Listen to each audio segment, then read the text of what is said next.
अस्सलामु अलैकुम वरहमतुल्लाहि वबरकातुहू। इन्नल हम्दुलिल्लाह नहमदुहु व नस्तईनुहु व नस्तगफिरुहु व नऊज़ु बिल्लाहि मिन शुरूरि अनफुसिना व मिन सय्यिआति अमालिना मन यहदिहिल्लाहु फला मुदिल्ल लहु व मन युद्लिल फला हादिय लहु व अशहदु अन ला इलाहा इल्लल्लाह वहदहु ला शरीका लहु व अशहदु अन्ना मुहम्मदन अब्दुहु व रसूलुहु सल्लल्लाहु तआला अलैहि व अला आलिहि व सहबिहि व सल्लम तस्लीमन कसीरा। अम्मा बाद फ़अऊज़ु बिल्लाहि मिनश शैतानिर रजीम व मा खलक़तुल जिन्ना वल इंसा इल्ला लियअबुदून। व क़ालल मुअल्लिफ़ु रहिमहुल्लाहु तआला इअलम रहिमकल्लाह अन्नहु यजिबु अला कुल्लि मुस्लिमिन व मुस्लिमा तअल्लुमु सलास मसाइल यजिब अला कुल्लि मुस्लिमिन व मुस्लिमा तअल्लुमु सलास मसाइल हाज़िहिल मसाइल वल अमल बिहिन्ना अल ऊला अन्नल्लाह खलक़ना व रज़क़ना व लम यत्रुकना हमलन बल अरसल इलैना रसूला फमन अताअहु दखलल जन्नह व मन असाहु दखलन नार वद्दलील क़ौलुहु तआला इन्ना अरसलना इलैकुम रसूलन शाहिदन अलैकुम कमा अरसलना इला फ़िरऔन रसूला फ़असा फ़िरऔनुर रसूला फ़अख़ज़नाहु अख़ज़न वबीला। अस्सानियतु अन्नल्लाह ला यर्दा युशरका माहु अहद फ़ी इबादतिहि ला मलकुन मुक़र्रबुन वला नबियुन मुरसल वद्दलीलु क़ौलुहु तआला व अन्नल मसाजिद लिल्लाहि फ़ला तदउ मअल्लाहि अहदा। अस्सालिसतु अन्न मन अता रसूल व वह्हदल्लाह ला यजूज़ु लहु मवालतु मन हाद्दल्लाह व रसूलह वलौ कान अक़रब क़रीब वद्दलील क़ौलुहु तआला ला तजिदु क़ौमन युमिनून बिल्लाहि वल यौमिल आख़िर युवाद्दून मन हाद्दल्लाह व रसूलह वलौ कानू आबाअहुम औ अबनाअहुम औ इख़वानहुम औ अशीरतहुम उलाइका कतबा फ़ी क़ुलूबिहिमुल ईमान व अय्यदहुम बिरूहिम मिन्हु व युदख़िलुहुम जन्नातिन तजरी मिन तहतिहल अन्हारु ख़ालिदीन फ़ीहा रज़ियल्लाहु अन्हुम व रज़ू अन्हु उलाइका हिज़्बुल्लाह अला इन्ना हिज़्बल्लाहि हुमुल मुफ़्लिहून। আল্লাহ পাকের সমস্ত প্রশংসা এবং রাসূলুল্লাহ সাল্লাল্লাহু আলাইহি সাল্লামের সালাতু সালাম সুন্নতি খুতবায় যে পেশ করেছি, তারপরে সালাসাতুল উসুল তিনটি মূলনীতি নামক কিতাব থেকে আজকে আমরা দর্স শুরু করব। দর্সের বিষয়বস্তু হচ্ছে তিনটি মাসাইল, তিনটি বিষয় সম্পর্কে প্রত্যেক মুসলিম নরনারীকে জ্ঞান অর্জন করা বা জানা আবশ্যক। এর আগে চারটি বিষয় উল্লেখ করেছেন লেখক, তা হয়তো আপনাদের স্মরণে আছে যারা নিয়মিত আসছেন। তা হচ্ছে যে জ্ঞান অর্জন করা আর আমল করা, এলেম শেখার পরে আমল করা, তারপরে দাওয়াত দেওয়া, যা আপনি করছেন ভালো কাজ সুতরাং সেদিকে দাওয়াত দেন। আর 4 নম্বর হচ্ছে দাওয়াত দিতে গিয়ে ধৈর্য ধারণ করা, যদি বিপদ আপদ আসে বা অন্য অন্য যে ধৈর্যের প্রকরণ রয়েছে সে বিষয়। এখন তিনটি আরও বিষয় উল্লেখ করছেন যে সম্পর্কে জ্ঞান অর্জন করা আবশ্যক। বলছেন লেখক, এলাম রাহিমাকাল্লাহ, জেনে রাখো হে পাঠক, হে শ্রোতা, রাহিমাকাল্লাহ, আল্লাহ তোমার প্রতি রহম করুন। আল্লাহ পাক রব্বুল আলামিন যেন আমাদের সকলের উপর রহম করেন দুনিয়া এবং আখিরাতে। তাঁর রহমত, তাঁর দয়া যেন আমাদেরকে শামিল করে নেই। বলছেন যে আন্নাহু ইয়াজিবু আলা কুল্লি মুসলিমিন ওয়া মুসলিমাহ, প্রত্যেক মুসলিম নর এবং নারীর জন্য ফরজ। কি ফরজ? তাআল্লুমু সালাসে হাযিহিল মাসাইল, এই তিনটি বিষয় সম্পর্কে জ্ঞান অর্জন করা। যে তিনটি বিষয় এখন উল্লেখ করব আজকে, সেই তিনটি বিষয় সম্পর্কে জ্ঞান অর্জন করা প্রত্যেক মুসলিম নর এবং নারীর জন্য ফরজ। জ্ঞান অর্জন করা, তারপরে কিসের পালা ছিল গত আলোচনায়? আমল করা। সুতরাং ওয়াল আমালু বিহিন্না, আর এই তিনটি বিষয় জানার পরে তার উপর আমল করা ফরজ, তার উপর আমল করাও কি ফরজ। প্রথম বিষয় সরাসরি শুরু করি, তিনটি বিষয় কি? আল উলা, প্রথম বিষয় হচ্ছে আন্নাল্লাহ খালাকানা, ওয়ারাজাকানা, যে আল্লাহ রাব্বুল আলামিন আমাদেরকে সৃষ্টি করেছেন। সৃষ্টিকর্তা কি আমাদের? আল্লাহ। আমরা এমনিতেই কি সৃষ্টি হয়েছি প্রাকৃতিকভাবে, অথবা আমরা নিজেরা নিজেদেরকে সৃষ্টি করেছি? এমনিতেও সৃষ্টি হয়নি, আর প্রাকৃতিকভাবে এমনিতে সৃষ্টি হয়নি, যেটাকে নাস্তিকরা বলছে প্রাকৃতিক সব কিছু। আর কেউ নিজেকে সৃষ্টি করার ক্ষমতা রাখে না, কারণ সৃষ্টির আগে তার অস্তিত্বই ছিল না। তাহলে নিঃসন্দেহে কে সৃষ্টি করেছেন? আল্লাহ রাব্বুল আলামিন, যিনি সর্বশক্তিমান। ওয়া রাযাকানা, এবং তিনি আমাদেরকে রিজিক দান করেন। তিনি সৃষ্টি করেছেন এবং তিনি আমাদের রিজিক দান করেন। ওয়ালাম ইয়াতরুকনা হামলান, এবং আমাদেরকে উদ্দেশ্যবিহীন অনার্থক ছেড়ে দেননি। আল্লাহ রাব্বুল আলামিন, লেখক বলছেন যে আল্লাহ রাব্বুল আলামিন আমাদেরকে সৃষ্টি করেছেন এবং আমাদেরকে রিজিক দান করেন তিনি, আর তিনি আমাদেরকে উদ্দেশ্যবিহীন ছেড়ে দেন নাই, বরং আমাদেরকে সৃষ্টি করার কি রয়েছে? উদ্দেশ্য রয়েছে। আমাদেরকে রিজিক দিয়ে বাঁচিয়ে রাখার। রিজিক যদি আল্লাহ না দিতেন তো সৃষ্টি করে ছেড়ে দিলেও আমরা বাঁচতাম না। তো আল্লাহ যে আমাদেরকে রিজিক দিয়েছেন, খাদ্য দিয়েছেন, পানীয় দিয়েছেন, আবহাওয়া দিয়েছেন, শ্বাস প্রশ্বাসের ব্যবস্থা দিয়েছেন, এতে সবই রিজিক। আমাদের রিজিক মানে শুধু খাবার না, যদিও অনেকেই সীমিত অর্থে অথবা সীমিত জ্ঞানে মনে করে রিজিক মানে শুধু পয়সা, রিজিক মানে শুধু খাওয়া দাওয়া। রিজিক মানে আপনার যতগুলি প্রয়োজন আপনার ব্যবহারের, আপনি ব্যবহার করছেন, সবগুলি আল্লাহর রিজিক, আল্লাহর দান। রিজিক মানে আপনার অংশ। এসব দিয়েছেন এই জন্য নয় যে খেলতামাশার মতো, বরং আল্লাহ পাকের কি রয়েছে? বড় একটা উদ্দেশ্য রয়েছে। উদ্দেশ্যবিহীন অনার্থক আল্লাহ পাক আমাদেরকে ছেড়ে দেন নাই।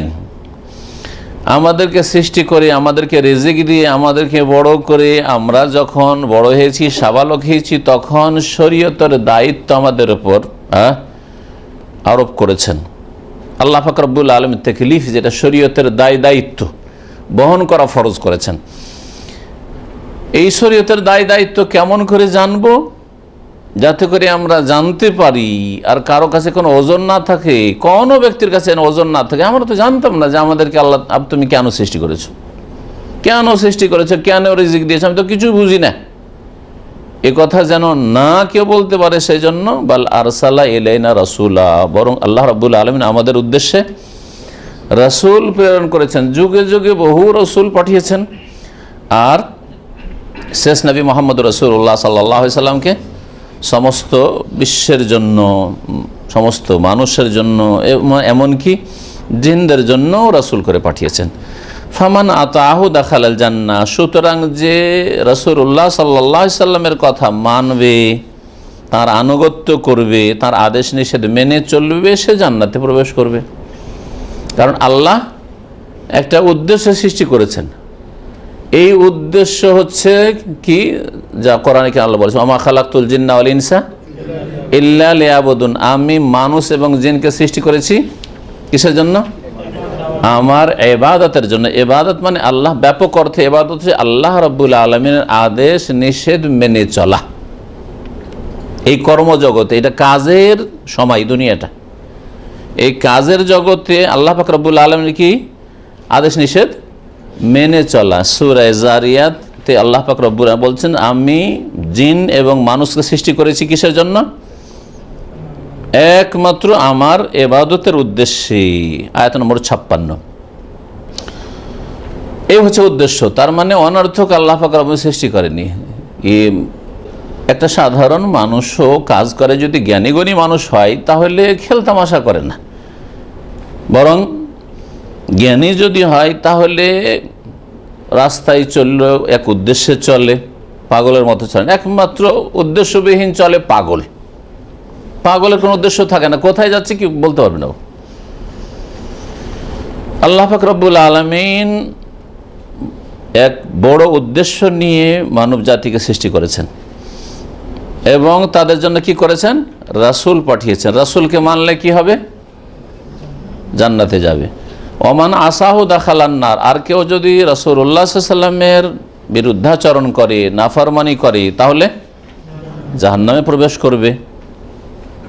এর দলিল সূরা মুজাম্মিলের আয়াত নম্বর 15-16-তে আল্লাহ পাক ইরশাদ করছেন যে রাসূল পাঠিয়েছেন যে আল্লাহ, ইন্না আরসালনা ইলাইকুম রাসূলান শাহিদান আলাইকুম, নিঃসন্দেহে আমি তোমাদের উদ্দেশ্যে একজন রাসূল পাঠিয়েছি তোমাদের উপর সাক্ষী করে।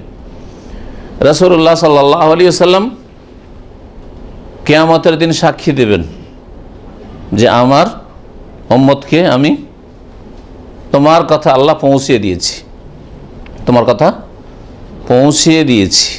শাহিদান আলাইকুম কামা আরসালনা ইলা ফিরআউনা রাসূলা, যেমন আমি ফিরআউনের কাছে একজন রাসূল পাঠিয়েছিলাম। ফিরআউনের উদ্দেশ্যে কোন রাসূলকে পাঠিয়েছিলেন? মূসা আলাইহিস সালাম, তিনিও রাসূলুল্লাহ।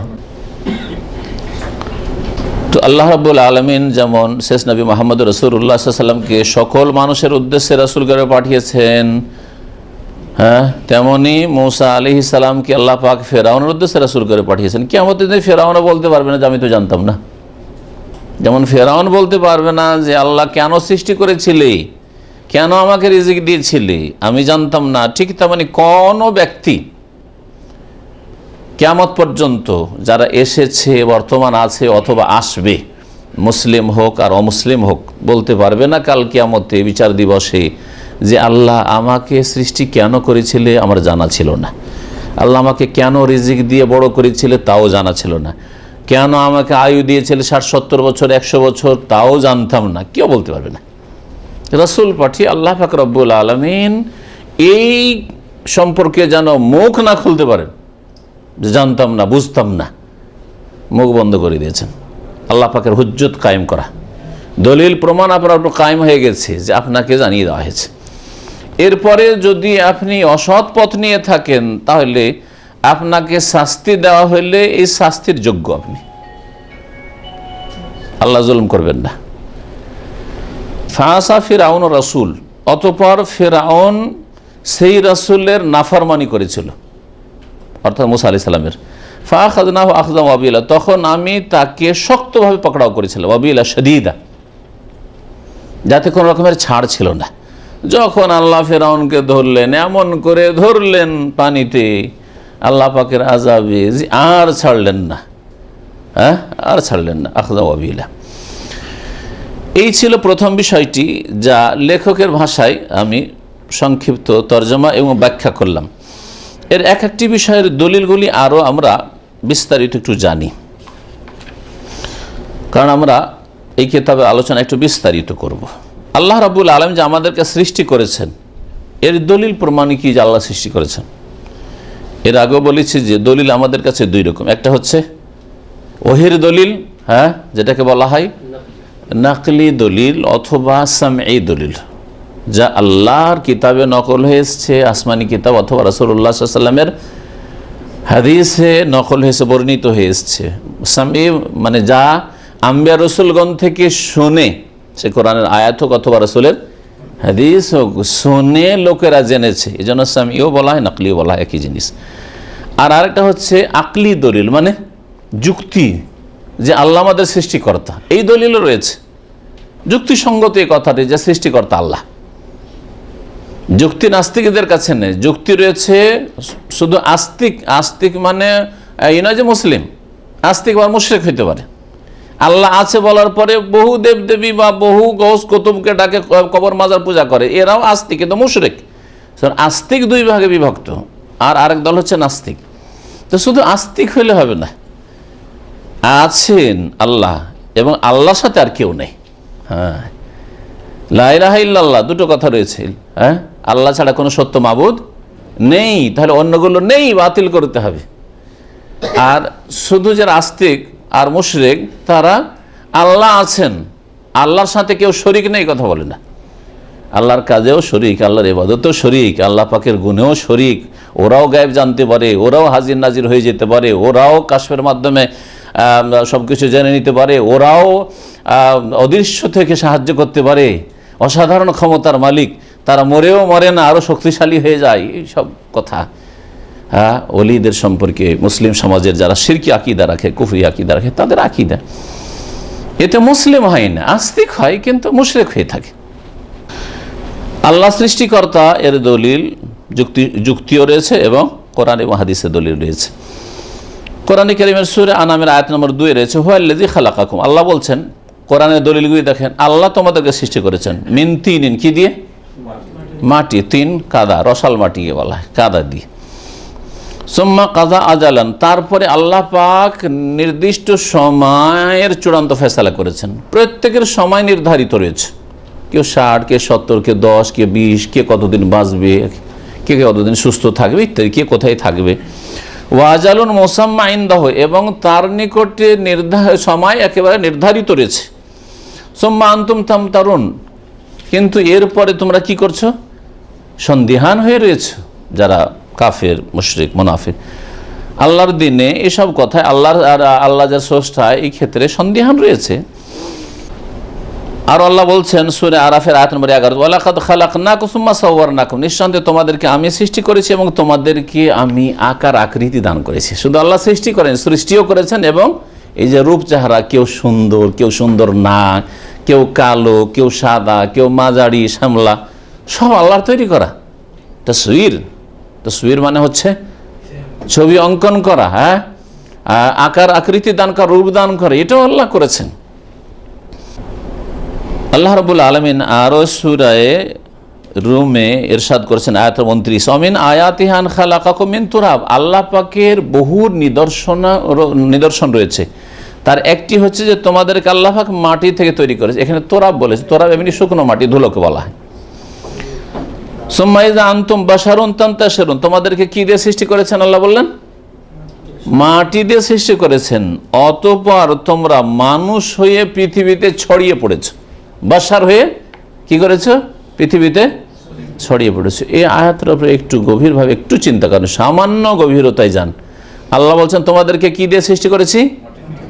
তোরা মাটি দিয়ে। আর মাটি দিয়ে যাদেরকে আল্লাহ সৃষ্টি করেছেন তারা পৃথিবীতে কি হয়ে ছড়িয়ে পড়েছে? বাশার হয়ে। বাশার মানে মানুষ হয়ে। বোঝা গেছে কিনা? তাহলে নবী করিম সাল্লাল্লাহু আলাইহি সাল্লাম মাটির না নূরের? মাটির। যারা নূরের বলছে তাদের খণ্ডনে আয়াতে রয়েছে। আল্লাহ বলছে তোমাদেরকে কি দিয়ে তৈরি করেছি? হ্যাঁ, মাটি দিয়ে। আর মাটি দিয়ে তৈরি করার পরে তোমরা পৃথিবীতে কি হয়ে ছড়িয়ে পড়েছো? বাশার হয়ে। ঠিক কিনা? তাহলে যারা মাটি দিয়ে তৈরি তারা হচ্ছে কি? বাশার। আয়াত কি বলে? যারা মাটি দিয়ে তৈরি তারা হচ্ছে বাশার। ভালো করে মনে রাখেন। আল্লাহ রাব্বুল আলামিন নবী সম্পর্কে কি বলছেন? সূরা কাহফের শেষ দিকের আয়াতগুলো, হ্যাঁ, শেষ আয়াত কত নম্বর? 110, তাই না? কুল, হে নবী তুমি বলে দাও মানুষকে, ইন্নামা আনা বাশারুম মিসলুকুম, নিঃসন্দেহে আমি তোমাদের মতোই বাশার, মানুষ। ওখানেও বাশার, আমি তোমাদের মতো কি? বাশার। আর এখানে কি বলা হলো? যে আল্লাহর নিদর্শন, আল্লাহকে চেনার উপায় হচ্ছে যে তোমাদেরকে কি দিয়ে তৈরি করেছেন? মাটি দিয়ে। আর মাটি দিয়ে তৈরি করার পরে তোমরা বাশার হয়ে পৃথিবীতে ছড়িয়ে পড়লে। তাহলে নবী হচ্ছেন বাশার, আর বাশারকে কি দিয়ে সৃষ্টি করা হয়েছে? মাটি দিয়ে। তো নবীর মাটির না নূরের? তাহলে যারা বলবেন নূরের তারা এই কোরআনের আয়াতকে অস্বীকার করলো কিনা? বলেন, অস্বীকার করলো না করলো না? কোরআনের একটা আয়াত অস্বীকার করলে মুসলিম থাকা যায়? 5 ওয়াক্ত নামাজ পড়ে, সব কিছুই করে দিন ইসলামের, কিন্তু বলছি এই আয়াতটা মানি না, তার মুসলিম থাকবে? তাহলে আপনারা বিচার করেন। তার মুসলিম না থাকলে কি হবে ওইটা আমি বলবো না, ওটা ওরাই বলবে যারা এই গুমরাহিতে রয়েছে। সূরা জুমার আয়াত নম্বর 62-তে আল্লাহ ইরশাদ করছেন, আল্লাহ শুধু মানুষকে সৃষ্টি করেন, আল্লাহ খালিকু কুল্লি শাই, আল্লাহ প্রত্যেক বস্তুর সৃষ্টিকর্তা, সব কিছুকে আল্লাহ সৃষ্টি করেছেন। যা দেখছেন পৃথিবীতে আর যা দেখছেন না, আর যা দেখছেন না তার সংখ্যা অনেক বেশি আপনি যা দেখছেন তার চাইতে। সব কিছুকে আল্লাহ পাক কি করেছেন? সৃষ্টি করেছেন। এমনকি আমাদের কাজকর্মগুলি আল্লাহর সৃষ্টি। আল্লাহ পাক সূরা সাফফাতের আয়াত নম্বর 96-তে বলছেন, ওয়াল্লাহু খালাকাকুম ওয়া মা তা'মালুন, আল্লাহ তোমাদেরকেও সৃষ্টি করেছেন এবং তোমাদের আমলগুলি, কর্মগুলিকে আল্লাহ সৃষ্টি করেছেন। এই যে কর্মের মধ্যে দাঁড়াইলাম, এ দাঁড়ানো কে সৃষ্টি করলেন? যদি আল্লাহ সৃষ্টি না করতেন আমার দাঁড়ার কোনো ক্ষমতা ছিল না। বসলাম, হ্যাঁ, এই যে হাতটা নড়াচ্ছি, এটা কে সৃষ্টি করেছেন? আল্লাহ। আল্লাহর সৃষ্টি। এই তো কোরআনের দলিল পেশ করলাম। এখন যুক্তি, আকলি দলিল। যুক্তির ক্ষেত্রে আল্লাহ সূরা তুর আয়াত নম্বর 35 ইরশাদ করেছেন, আল্লাহ বলছেন আম খলিকু মিন গায়রি শাইইন, যারা কাফের মুশরিক, যারা আল্লাহকে মানে না, আচ্ছা বলো তো তারা কি বিনা কিছুতে সৃষ্টি হয়েছে? মানে কেউ সৃষ্টি করেনি, এমনিতে সৃষ্টি হয়েছে? আম খলিকু মিন গায়রি শাইইন মানে কেউ সৃষ্টি করেনি, এমনিতেই তারা সৃষ্টি হয়ে গেছে, মানে প্রাকৃতিক, যেটা নাস্তিকরা বলছে আজকাল। হ্যাঁ, আম হুমুল খালেকুন, নাকি তারা নিজেরাই নিজেকে সৃষ্টি করেছে? তাহলে যুক্তি বলে যে তিন অবস্থার একটা হচ্ছে হয় এমনিতে সৃষ্টি হয়ে গেছে, হ্যাঁ, আর না হলে নিজেকে নিজে সৃষ্টি করেছে। ফেরাউন বলছে আমি আমাকে সৃষ্টি করেছি, হ্যাঁ। কার্ল মার্কস বলছে আমি আমাকে সৃষ্টি করেছি। তো তুই তো কিছুই ছিলি না, তুই পৃথিবীতে আসার আগে তো সৃষ্টি করলি কোত্থেকে? হ্যাঁ, যে জিরো, হ্যাঁ, নেগেটিভ পজিটিভ কি করে নিয়ে আসতে পারে? কিছুই নেই, অস্তিত্বহীন অস্তিত্বকে কি করে নিয়ে আসতে পারে? বুঝছেন যুক্তি? তাহলে দুটো অবস্থায় বাতিল। তৃতীয় অবস্থা হচ্ছে যে হ্যাঁ কেউ সৃষ্টি করেছেন। এখন কেউ সৃষ্টি করেছেন, মানব জাতির ইতিহাসে রুবুবিয়তের ক্ষেত্রে, হ্যাঁ, সৃষ্টির ক্ষেত্রে মক্কার কাফের মুশরিকেরা, এমনকি ভারতের হিন্দু বা পৌত্তলিক মুশরিকরাও, যত যুগ যুগ মুশরিক ছিল, কেউ বলে না যে আমাদের দেবদেবী সৃষ্টিকর্তা স্রষ্টা। ওরা ভগবান বলছে, ঈশ্বর বলছে, ঠিক কিনা? কিন্তু বলে না যে রাম আমাদেরকে সৃষ্টি করেছে, বলছে ওপর আল্লাহ, বলে না? হ্যাঁ, মক্কার মুশরিক কি বলতো?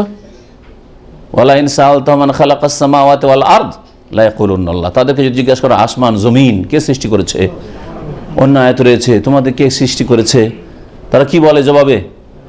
আল্লাহ, আল্লাহ সৃষ্টি করেছে। তাহলে যারা মুশরিক, পুতুলের পূজারী, প্রতিমার পূজারী, তারাও বলে যে সৃষ্টিকর্তা আমাদের দেব দেবী লাত উজ্জা মানাতো না, আর সরস্বতী দুর্গাও না। হ্যাঁ, ঠিক কিনা? তাহলে সৃষ্টিকর্তা এসব যখন নয়, তখন তিনি হচ্ছেন একমাত্র সর্বশক্তিমান। দুটো যদি থাকতো, তিনটে থাকতো, কেউ যদি বলে যে না তোমার বলছে আল্লাহ সৃষ্টিকর্তা, না আল্লাহ না, আর একজন কেউ সৃষ্টি করেছে, সেই ক্ষেত্রে যুক্তি রয়েছে। দুই যদি মালিক থাকে, দুই শাসক থাকে পৃথিবীতে, জমিনের ওপর, তো কখনো না কখনো দ্বন্দ্ব দেখা দিবে না? দ্বন্দ্ব দেখা দিলে লড়াই হবে, লড়াই হলে একজন হারবে আর একজন জিতবে, ঠিক না?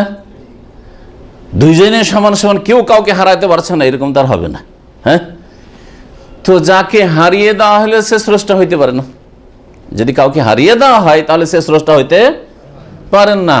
হ্যাঁ, তাহলে যিনি সর্বশক্তিমান, যিনি সবকিছুর মালিক, হ্যাঁ, যার সামনে কোনো শক্তি টিকতে পারে না, তার নামই হচ্ছে আল্লাহ রাব্বুল আলামিন, তিনি সৃষ্টিকর্তা।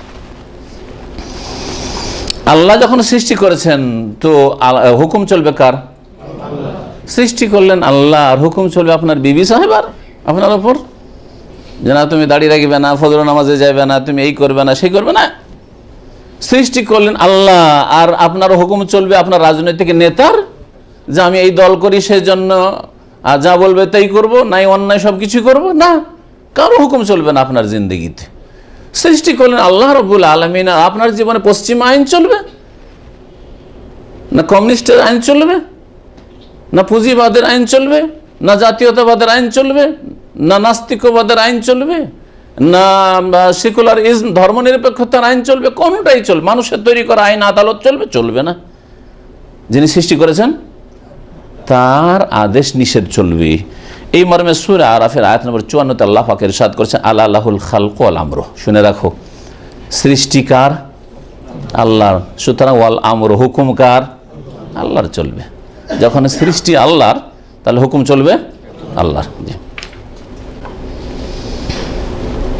এছাড়া বহু দলিল রয়েছে, সময়ের স্বল্পতায় ওইসব দলিল পেশ করলাম। আচ্ছা, আল্লাহ পাক রিজিক দান করেন, দ্বিতীয় কথাটি, আল্লাহ সৃষ্টি করেছেন এবং আল্লাহ পাক রিজিক দান করেন, এর দলিল কোরআনে কারিমে দলিল রয়েছে। আল্লাহ বলছেন সূরা যারিয়াত নম্বর 58-তে, ইন্নাল্লাহু আর রাজ্জাকু যুল কুওয়াতিল মাতিন, ওই আয়াতের পরে ওমা খালাকতুল জিন্না ওয়াল ইনসা ইল্লা লিয়াবুদুন মা উরিদু মিনহুম মিন রিজকিন ওয়া মা উরিদু আন ইউতিমুন ইন্নাল্লাহু হুয়ার রাজ্জাকু যুল কুওয়াতিল মাতিন। 56, 57, 58, 18 নম্বর আয়াত। নিঃসন্দেহে আল্লাহ হচ্ছেন কি? রাজ্জাক, রিজিক দাতা। তাহলে আমাদেরকে রিজিক দিয়ে থাকেন, আমাদের প্রয়োজন মিটিয়ে থাকেন একমাত্র আল্লাহ রাব্বুল আলামিন। তাহলে আমাদের গৌস কুতুব রিজিক দেয় না, জিলানি চিশতি রিজিক দেয় না, কোন নবী রাসূল রিজিক দেয় না, জিবরাইল মিকাইল রিজিক দেয় না, রিজিক দেয় কে? আল্লাহ রাব্বুল আলামিন। আল্লাহ পাক আরো সূরা সাবার আয়াত নম্বর 24 ইরশাদ করে, কুল মান ইয়ারযুকুকুম মিনাস সামাওয়াতি ওয়াল আরদ। মক্কার মুশরিকরা এটা মানত। হে নবী, এই মক্কার মুশরিকদেরকে জিজ্ঞেস করো তো যে তোমাদেরকে আকাশ হতে এবং জমিন হতে কে রিজিক দান করে? আকাশ থেকে বৃষ্টি রিজিক, বৃষ্টি নামে তারপরে ফসল হয় বা খাদ্যের ব্যবস্থা হয় বা পানির ব্যবস্থা হয়, পানি নেই শুকিয়ে আছে দেশ, হ্যাঁ, ওপর থেকে রিজিক। আর জমিন থেকে রিজিক, জমিনে খাদ্যের ব্যবস্থা কে দান করেন? আল্লাহ জিজ্ঞেস করতে বলছেন মক্কার মুশরিকদেরকে, জিজ্ঞেস করো যে আসমান জমিন থেকে কে তোমাদেরকে রিজিক দান করে? কুল্লিল্লাহ, হে নবী তুমি বলে দাও যে আল্লাহ, আল্লাহ। এটা অমান্ত তারা। তার মানে আল্লাহর কাজের ক্ষেত্রে মক্কার মুশরিকেরা শিরিক করতো না, আল্লাহর কাজে আল্লাহর একত্ব প্রতিষ্ঠা করতো, আল্লাহর ইবাদতে শিরিক করতো। তারা বলতো না যে আমাদেরকে সৃষ্টি করেছে বা রিজিক দান করে, আমাদেরকে আহার দান করে এসব আমাদের দেবদেবীরা। ওরা বলতো যে এগুলি হচ্ছে ওসিলা, আল্লাহর কাছে কিছু নিতে হইলে সরাসরি পৌঁছা যাবেন, এগুলি হচ্ছে আমাদের শোফাআ, সুপারিশকারী, বা এগুলি হচ্ছে লিয়ুকাররিবুনা ইলাল্লাহি যুলফা। যেমন সূরা জুমার আল্লাহ বলেছেন এরা আমাদের আল্লাহর কাছে করে দেবে। আল্লাহর সান্নিধ্য লাভের উপায় হচ্ছে এইসব দেবদেবী। আজকাল কবর মাজার পূজা যারা করছে এরা একই আকীদা। এরাও বলছে যে আমাদের ওলিয়া আউলিয়া এরা সুপারিশ করবে আল্লাহর কাছে, এরা আমাদের কি করবে? আল্লাহর কাছে পৌঁছার ওসিলা। আর অতিরিক্ত শিরক হচ্ছে যে এরা মনে করে যে খাজা বাবা দরবারে গেলে আর ওখানে একটা খাসি মোরগ জবাই করলে বা চাদর চড়ালে রুজিতে বরকত, রুজি বেড়ে যায়, বাবা দিয়ে দেন, এগুলো বাবার দান, এই ছেলেটা বাবার দান। অথচ মক্কার মুশরিকেরা কেউ বলতো না যে আমার এই ছেলেটা হচ্ছে আমার অমুক দেবদেবীর দান, এ কথা বলতো না, আল্লাহর কাছে শিরক করতো না, যেন আরো 2 কদম আগে বেড়ে শিরক করে। রিজিক সম্পর্কে অনেক আয়াত রয়েছে, একটি হাদিস বলি, সহিহ বুখারীতে রয়েছে। নবী করিম সাল্লাল্লাহু আলাইহি ওয়াসাল্লাম বলছেন যে যখন 120 দিন পেটে গর্ভধারণের হয়ে যায়, ফায়ুমারু বিআরবা কালিমাত, তখন 4টি কথা লেখার হুকুম করা হয় ফেরেশতাকে।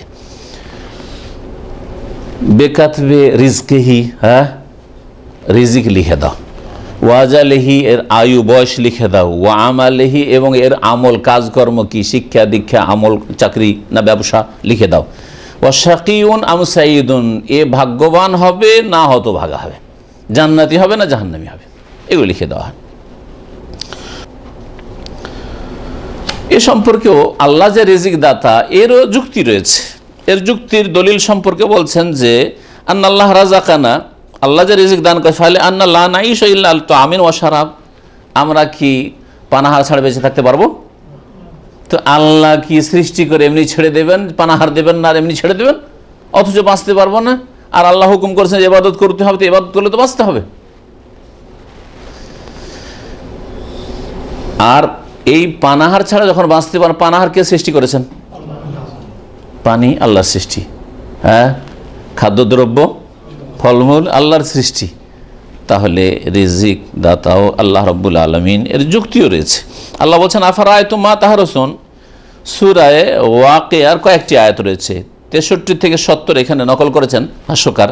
আচ্ছা বলো তো, তোমরা যে চাষাবাদ করো, চাষিরা, আনতুম তাজরাউনাহু, তোমরা চাষাবাদ করে বাড়িতে নিয়ে আসতে পারবে, ক্ষমতা আছে আল্লাহ না দিলে?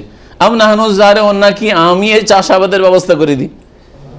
হ্যাঁ, লাঙ্গলই চলবে না বৃষ্টি না হলে, মরা জমি পড়ে থাকবে, ঠিক না? তারপরে যদি আল্লাহ ডুবিয়ে দেন তাও নিয়ে আসতে পারবেন না। হ্যাঁ, এমন ঝড় আসলে সবকে উড়িয়ে নিয়ে চলে গেল, ধ্বংস করে দিল, তাও নিয়ে আসতে পারবেন, ঠিক না? বলছে আল্লাহ, আমি তো তোমাদের এই ক্ষেতের ফসলের ব্যবস্থা করি, লাউ নাশাউ, যদি আমি চাইতাম, লাজাআলনা হতাম, তাহলে সেগুলিকে চূর্ণ বিচূর্ণ করে, যখন একটু পাকলো তখন একবারে চূর্ণ বিচূর্ণ করে দিতাম। ফাজালতুম তাফাক্কাহুন, তোমরা ফেল করে চাইতে থাকতে, পেতে না কিছু। তারপরে আল্লাহ রাব্বুল আমাদেরকে অনার্থক ছেড়ে দেন, এই কথাটি বলেছেন ভাষ্যকার, তাই না, বা লেখক। অনার্থক ছেড়ে দেননি মানে আল্লাহ পাক আমাদেরকে সৃষ্টি করেছেন, এই উদ্দেশ্য রয়েছে। এর কোরআনের দলিল শুনেন, আল্লাহ পাক বলছেন সূরা মুমিনুনের আয়াত নম্বর 115 থেকে 16, আফাহাসিবতুম আন্নামা খালাকনাকুম আবাসা ওয়া আন্নাকুম ইলাইনা লা তুরজাউন, তোমরা কি এই ভেবেছো যে আমি তোমাদেরকে সৃষ্টি করেছি অনার্থক খেল তামাশার জন্য? না, ওয়া আন্নাকুম ইলাইনা লা তুরজাউন, আর তোমাদেরকে আমার কাছে ফিরে আসতে হবে না। তো আল্লাহ তাআলা সৃষ্টি করেছেন পৃথিবীতে, এই যে আমরা যেদিকে যাচ্ছি এমন মনে করি না যে এমন জায়গায় ঘোরাফেরা করছি ফ্রি হয়ে, যে কেউ কিছু বলার নেই, কেউ ধরার নেই, যা ইচ্ছা তাই বলবো, যা ইচ্ছা তাই করবো, যা ইচ্ছা তাই খাবো। হ্যাঁ, না, ফিরে আসতে হবে, আমার কাছে ফিরে আসতে হবে। তাহলে ফিরে যখন আল্লাহর কাছে আসতে হবে, এ হচ্ছে আল্লাহ পাকের সৃষ্টিগত বিধান, তাহলে আপনাকে চিন্তা করে চলতে হবে যে ফিরে গিয়ে ওখানে আমার কি অবস্থা হবে। আল্লাহ পাক আরো ইরশাদ করছেন সূরা কিয়ামার আয়াত নম্বর 36 থেকে 40-এ, তার কিছু অংশ শুনে, আয়াহসাবুল ইনসানু আইয়ুতরাকা সুদা, মানুষ কি এই চিন্তা করেছে যে তাকে এমনি এমনি ছেড়ে দেওয়া হবে? সুদা মানে ফালতু ছেড়ে দেওয়া হবে। সৃষ্টি করে গরু ছাগলের মধ্যে ছেড়ে দিল, হ্যাঁ, গরু ছাগল মাটিতে মিশে গেল ওই রকম না। গরু ছাগলকে আল্লাহ পাক উদ্দেশ্যের জন্য সৃষ্টি করেছেন। হ্যাঁ, খালাকালাকুম মা ফিল আরদে জামিয়া, গরু ছাগল আল্লাহ আমাদের উপকারের জন্য সৃষ্টি করেছেন। তো আমাদের উপকারের জন্য পৃথিবীর সব কিছুই, শুধু গরু ছাগলই না, সব কিছু যখন সৃষ্টি করেছেন, তাহলে আমাদেরকে বিনা কামে সৃষ্টি করেছেন, কোনো উদ্দেশ্য নাই। আল্লাহ বলছেন সোদা, ফালতু সৃষ্টি করিনি। তারপরে তোমাদের অবস্থা কি ছিল? শুক্রবিন্দু, আলাম ইয়াকুন উতফাতাম মিন ইউমনা, প্রত্যেকে তোমাদের কি শুক্রবিন্দু ছিল না, যেটা একদিন কি হয়েছিল? হ্যাঁ, স্খলিত হয়েছিল। হ্যাঁ, যেটা বাপের দেহ থেকে বেরিয়ে এসেছিল। তারপরে সুম্মা কানা আলাকাতান, তারপরে সেটা একটা জমাট বাঁধা রক্ত হয়েছিল। ফাখালাকা ফাসাওয়া, তারপরে আল্লাহ সৃষ্টি করলেন, সুঠাম করলেন। ফাজআলা মিনহু যাওজাইনি যাকারা ওয়াল উনসা, কাউকে তো আল্লাহ পুরুষ করলেন, কাউকে নারী করলেন, সব আল্লাহ পাক করেছেন। আলাইসা যালিকা বিকাদির, তাহলে শুক্রবিন্দু থেকে যে আল্লাহ সৃষ্টি করে এতগুলি স্তর পার করে আপনাকে 3.5 হাতের মানুষ, আর এত শক্তিশালী, এত বুদ্ধিমান, এত চালাক চতুর আল্লাহ বানিয়ে দিলেন, সে আল্লাহ কি পুনরায় আবার জীবিত করতে পারবেন না? আলাইসা যালিকা বিকাদির, তাহলে কি সেই আল্লাহ এর ওপর সক্ষম নন যে আইয়ুহিয়াল মাউতা, মৃতদেরকে পুনরায় জীবিত করবেন? অবশ্যই, এটা তো সহজ।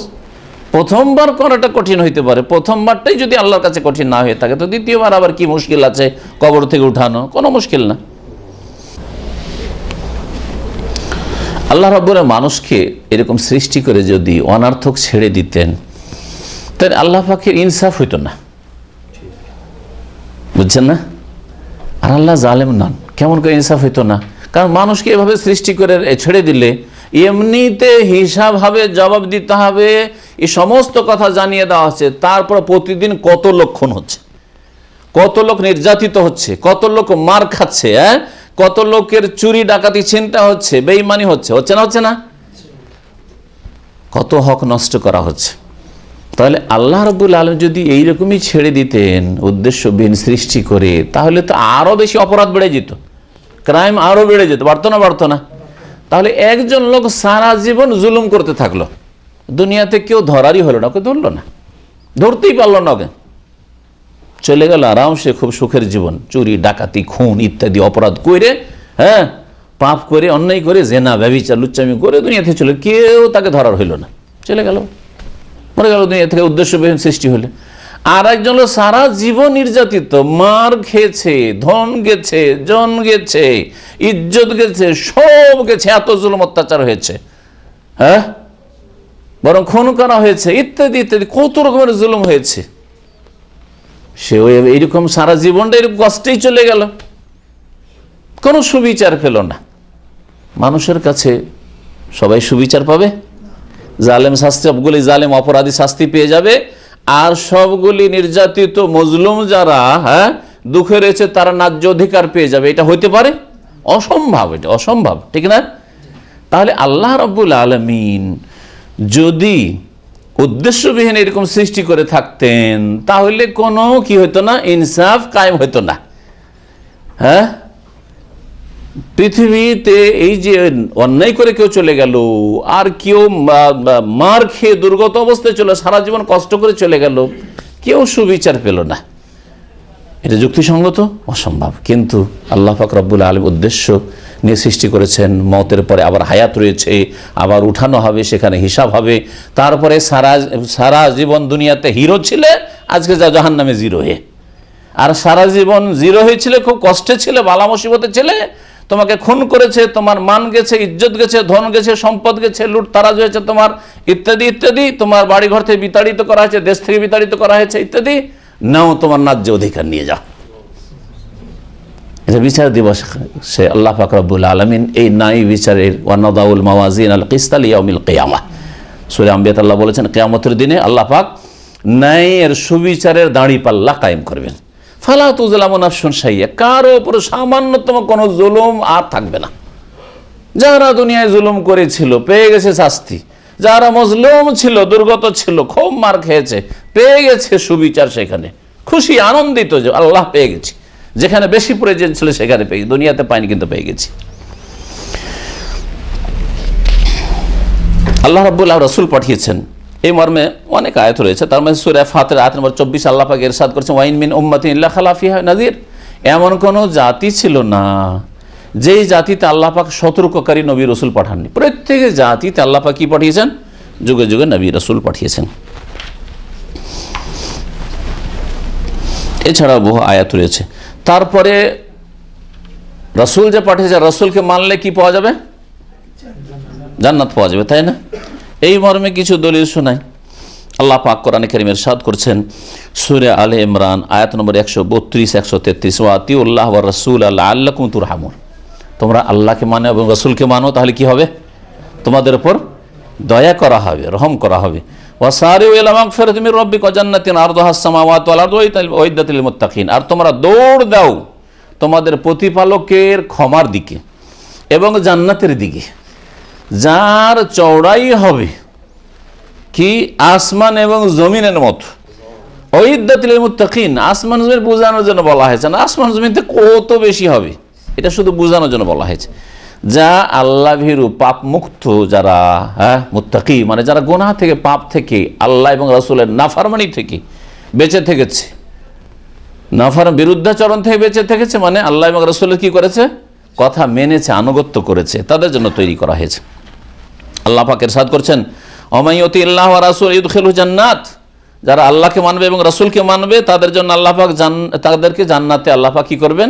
দাখিল করবেন। তাজরি মিন তাহতিহা আনহার খালিদিনা ফিহা যালিকাল ফাওজুল আযীম, যার নিম্ন দেশে নহর সমূহ প্রবাহিত রয়েছে, এটা হচ্ছে সবচেয়ে বড় কামিয়াবি।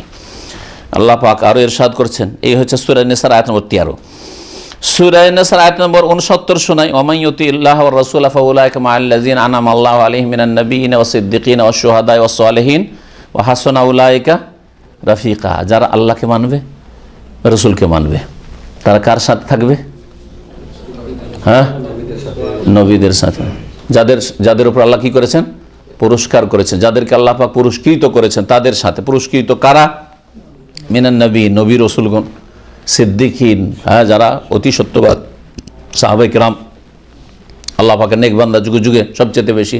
তারপরে অশুহাদা, শহীদ এবং সোহাদার। দ্বিতীয় হচ্ছে যারা আল্লাহর ওয়াহদানিয়তের সাক্ষী দিয়েছে, উলুল ইলম মানে ওলামায়ে কেরাম, কোরআন সুন্নাহর আলেমরা, যুগে যুগে আইম্মায়ে কেরাম, যদিও সাহাবায়ে কেরামের জামানার পরে হোক না কেন।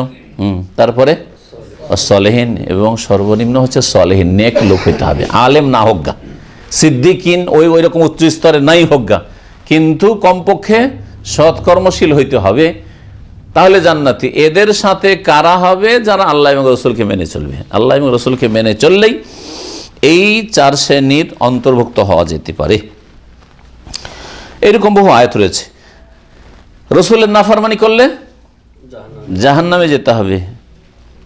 জি, এর দলিল আল্লাহ পাক ইরশাদ করেছেন সূরা নিসা আয়াত নম্বর 14-তে, ওমান ইয়াসিল্লাহ ওয়া রাসূলাহু ওয়া ইয়াতাআদ্দা হুদুদাহ, যারা আল্লাহর নাফরমানি করবে এবং রাসূলের নাফরমানি করবে এবং সীমা লঙ্ঘন করবে, ইউদখিলহু নারান, তাকে আল্লাহ জাহান্নামের আগুনে প্রবিষ্ট করবেন, জাহান্নামের আগুনে আল্লাহ দাখিল করবেন। খালিদান ফিহা, সেখানে চিরকাল থাকবে। ওয়ালাহু আযাবুম মুহিন, এবং তার জন্য বা তাদের জন্য অপমানজনক আযাব রয়েছে, শাস্তি রয়েছে। আর সূরা আহজাবের আয়াত নম্বর 36 আল্লাহ ইরশাদ করেছেন ওয়া মান ইয়াসিল্লাহু ফাকাদ দাল্লা দালালাম মুবিনা, যারা আল্লাহ এবং রাসূলের নাফরমানি করে তারা সুস্পষ্ট ভ্রষ্টতাই চলে যায়, রাস্তা হারিয়ে ফেলে। দলাল মানে রাস্তা হারিয়ে ফেলে, জান্নাতের রাস্তা হারিয়ে ফেলে। জি, সূরা জিনে রয়েছে ওয়া মান ইয়াসিল্লাহু ওয়া রাসূলহু ফাইন্না লাহু নারা জাহান্নাম খালিদান ফিহা আবাদা। সুবহানাল্লাহ। যারা আল্লাহর নাফরমানি করবে, রাসূলকে মানবে না, রাসূলের নাফরমানি করবে, তাদের জন্য নারা জাহান্নাম, জাহান্নামের আগুন রয়েছে, খালিদিনা ফিহা আবাদা, সেখানে চিরকাল থাকবে। নবী করিম সাল্লাল্লাহু আলাইহি ওয়াসাল্লামের হাদিস সহিহ বুখারী মুসলিমে রয়েছে কুল্লু উম্মতি ইয়াদখুলুনাল জান্নাতা ইল্লা মান আবা, আমার উম্মতের প্রত্যেকে জান্নাতে প্রবেশ করবে, আমার উম্মতের প্রত্যেকে জান্নাতে প্রবেশ করবে, ইল্লা, তবে ওই সব লোকেরা প্রবেশ করবেন না, কারা? মান আবা, যারা অস্বীকার করবে, জান্নাতে যেতে চায় না, যারা অস্বীকারী। নবী করিম সাল্লাল্লাহু আলাইহি ওয়াসাল্লাম বলেন আবা। সাহাবীরা জিজ্ঞাসা করেন অস্বীকার আবার কি করবে? ঠিক বলবে জান্নাতে যেতে চায় না। হ্যাঁ, দুনিয়াতে জান্নাতে যেতে চাইনি, বলা হয়েছে তোমার কাজ তুমি করে যাও, এসব কথা আমাকে বলতে আসবে না, তোমার চাইতে বেশি বুঝি, আমার সময় নেই, যাও, তাই না? আমি ঘুমাবো, যাও নামাজ পড়বে, তুমি লাইট বন্ধ করো, তাই না? হ্যাঁ, জান্নাতে যেতে চাইনি। তাওহীদের দিকে ডাকছেন, এক আল্লাহর ইবাদতের দিকে, কেউ মাজারের দিকে ডাকছে, এক আল্লাহর দিনের দিকে, রাসূলের দিকে ডাকছেন, কেউ মূর্তি পূজার দিকে ডাকছে, নাস্তিকতার দিকে ডাকছে, পেট পূজার দিকে ডাকছে, পাপের দিকে ডাকছে, জিনা ব্যভিচার ফিল্মের দিকে ডাকছে, যেতে চায় না জান্নাতে। কুল্লু উম্মতি ইয়াদখুলুনাল জান্নাহ, আমার উম্মতের সকলেই জান্নাতে যাবে, তবে যে অস্বীকার করবে।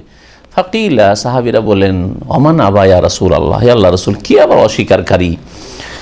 কালা মান আতানি দাখালাল জান্নাহ, যে আমাকে মানবে সে জান্নাতে প্রবেশ করবে। ওমান আসানি, আর যে আমার নাফরমানি করবে, বিরুদ্ধাচরণ করবে, সে আবা, অস্বীকার করলো জান্নাতে যেতে, অস্বীকার করলো। এই ছিল প্রথম বিষয়টি, যে সম্পর্কে জানা আবশ্যক। দ্বিতীয় বিষয় হচ্ছে, এখন দ্বিতীয় বিষয় আসি, আন্নাল্লাহ লা ইয়ারদা আন ইউশরাকা মাহু আহাদ ফি ইবাদাতিহি লা মালাকুন মুকাররাবুন ওয়ালা নাবিয়্যুন মুরসাল। তিনটি বিষয় সম্পর্কে প্রত্যেক মুসলিম নরনারীর জন্য জানা ফরজ। দ্বিতীয় বিষয় সেটা হচ্ছে যে আল্লাহর সাথে শিরক যদি করা হয় তো এর উপর আল্লাহ কখনো সন্তুষ্ট হইতে পারেন না। আল্লাহ অন্য অন্য ভুলভ্রান্তি মাফ করে দিতে পারেন যাকে ইচ্ছা, কিন্তু শিরক করে মারা গেলে আল্লাহ কখনো রাজি হবেন না। তার মানে যে মুশরিক হয়ে মারা যাবে চিরকাল জাহান্নামে থাকবে। এই জন্য শিরকের অপরাধ করবেন না কখনো, শিরকের অপরাধ। আর শিরকে ধর্ম মনে করে করা হয়, সেজন্য সংশোধনের সম্ভাবনা কম। শিরক আর বিদআত এই পাপগুলি এমন পাপ যে পাপগুলিকে ধর্ম মনে করে, নেকি মনে করে, সওয়াবের কাজ, পুণ্যের কাজ, ভালো কাজ মনে করে করা হয়, যার ফলে ও ফিরবে কেন, ও ভালো পথেই মনে করছে যে আছে, অথচ সব ক্ষতিকর পথে আছে তার। কিন্তু কেউ যদি চুরির পথে থাকে, জেনার পথে থাকে, খুনের পথে থাকে, হ্যাঁ, অন্যান্য যে সব অপরাধ রয়েছে এগুলোর পথে থাকে, মদ খাচ্ছে, তাহলে ও কিন্তু নিজেও জানছে যেটা ভালো পথ না। সুতরাং ওকে যদি একটু বোঝানোর চেষ্টা করা হয় আর তার ভিতরে যদি একটু ঢুকিয়ে দেয় তাহলে তাড়াতাড়ি ফিরবে, কারণ ও নিজেও জানছে যে কাজগুলি ভালো না। জি, তো বলছেন আন্নাল্লাহ লা ইয়ারদা, আল্লাহ রাজি হবেন না, ইউশরাকা মাহু আহাদ, যে তার সাথে কাউকে শরীক করা হোক, ফি ইবাদাতিহি, তার ইবাদত, তার ইবাদত। ইবাদতের কথা কেন বললেন? কারণ মক্কার মুশরিকরা, আরব মুশরিকরা আল্লাহর নাম গুনে শিরক করতো না, বলতো না যে আল্লাহ দুই, রহমান দুই, খালেক দুই, এ কথা বলতো না, হ্যাঁ, রিজিক দাতা দুই, এসব বলতো না। আল্লাহর কাজেও কি করতো না? শিরক করতো না। আল্লাহর কাজ, আল্লাহ রাব্বুল আলামিনের কাজ হচ্ছে রোগ ভালো করা, আল্লাহর কাজ হচ্ছে ছেলে মেয়ে দেওয়া, ঠিক না? আল্লাহর কাজ হচ্ছে মনের কামনা বাসনা মানুষের পূরণ করা, এগুলো আল্লাহ পাকের কাজ। তো এগুলো তো মক্কার মুশরিকরা শিরক করতো না। কিসের শিরক করতো? তাওহীদুল উলুহিয়া বা তাওহীদুল ইবাদা, আল্লাহর ইবাদত বন্দেগীতে তারা কি করতো? শিরক করতো। সেজন্য বিশেষ করে ইবাদতের বিষয়টি উল্লেখ করেছেন। এই নয় যে শুধু ইবাদতের শিরকের উপর আল্লাহ রাজি হবেন না, কিন্তু রুবুবিয়াতে আল্লাহর কাজে কেউ শিরক করলে রাজি হবেন। কেউ যদি বলে আল্লাহ আলিমুল গায়ব আর নবী আলিমুল গায়ব, আমাদের ওলিয়া উলিয়াও কাশফের মাধ্যমে গায়ব জেনে নেন, তো এটা আরো বড় অপরাধ। মুশরিকরা, মক্কার মুশরিকরা এই অপরাধ করেনি, এই এত বড় শিরক করে নাই, রুবুবিয়াতের শিরক। এক কথায় আল্লাহ পাকের জাত, সত্তায়, গুণে, কাজে, এবাদতে সব কিছুতে তৌহিদ, আল্লাহর একত্ব প্রতিষ্ঠা করতে হবে এবং শিরক মুক্ত করতে হবে এই সব দিকগুলিকে। কেউ শরিক নেই, আল্লাহ শরিকের উপর রাজি হবেন না। যদি মানে আল্লাহ তোমার শরিক আমি জিবরাইলকে করছি, আল্লাহ রাজি হবেন। লা মালাকুন মুকাররাব, না নৈকট্য প্রাপ্ত কোন ফেরেশতাকে আল্লাহ শরিক করা পছন্দ করেন। বলবেন যে জিবরাইলও আমাকে রিজিক দেন, হ্যাঁ জিবরাইলও আমার দোয়া শোনেন, না, আল্লাহ রাজি হবেন না, মুশরিক হয়ে মরবেন আপনি। যদি বলেন সবচেয়ে শ্রেষ্ঠ মানুষ সৈয়দুল মুরসালিন খাতামুন নবীন মুহাম্মদ রাসূলুল্লাহ সাল্লাল্লাহু আলাইহি ওয়াসাল্লাম, এত বড় রসুল, এত বড় নবী, তিনি আলিমুল গায়ব হবেন না তো আর কে হবেন? হ্যাঁ, তাকে সেজদা করবো না তো কাকে করব? মদিনা গিয়ে তার কাছে চাইবো না তো আর কার কাছে চাইবো? তা আপনি মুশরিক। আল্লাহ এতেও রাজি হবেন না। তাই বলছেন ওয়ালা নবিয়্যুন মুরসাল, আর না কোনো এমন নবী যাকে রসুল করা, শুধু নবী না রসুলও করা হয়েছে, কিতাবও দেওয়া হয়েছে। যদি আল্লাহকে বলেন যে আল্লাহকে তোমার সাথে শেষ নবী মোহাম্মদ রাসূলুল্লাহকে শরীক করছি, নূহ আলাইহিস সালামকে শরীক করছি, ইব্রাহিম খলিলুল্লাহ এত বড় নবী তাকে শরীক করছি, আল্লাহ রাজি হবেন না। তারাও আল্লাহর বান্দা, তারাও আল্লাহর কি বান্দা। কালেমা তো পড়েন, মন্ত্র, আমার দেশের 5টা কালেমার দ্বিতীয় কালেমাতে কালেমা কি বলে? কালেমা শাহাদাত, তাই না? কি বলেন? আশহাদু আল্লা ইলাহা ইল্লাল্লাহ ওয়া আশহাদু আন্না মুহাম্মাদান আবদুহু, মানে কি? আমি সাক্ষী, আরো আমি সাক্ষী দিচ্ছি, ওয়া আশহাদু আন্না মুহাম্মাদান, যে মুহাম্মদ সাল্লাল্লাহু আলাইহি সাল্লাম, আবদুহু তার গোলাম, তার বান্দা। কার বান্দা? আল্লাহর বান্দা, আল্লাহর গোলাম। তো আল্লাহর গোলাম, আল্লাহর গোলামকে কি করে আল্লাহ শরীক করবেন? গোলামকে কি করে? আল্লাহর গোলামও বলছেন, আবার বলছেন যে নবী আলিমুল গায়ব, নবী হাজির নাজির, নবীর দরবারে গেলে খালি হাতে ফিরে আসে না। হ্যাঁ, আর নবীর যদি না চলে তো আব্দুল কাদের জিলানীর মাজারে কি করে চলে? হ্যাঁ, নবীর যদি না চলে তো আবু হানিফা, শাফি, মালিক, আহমদের কি করে চলে? খাজা বাবার চিস্তির কি করে চলে? শাহজালালের কি করে চলে? আটরশিতে কি করে চলে? যে ওখানে গিয়ে বলবেন যে এরাও দিতে পারে, এরা মনের কামনা বাসনা পূরণ করতে পারে, এদের কবর মাজারকে সিজদা করা যাবে। আল্লাহ নবীকে সেজদা করাও জায়েজ করেন নাই।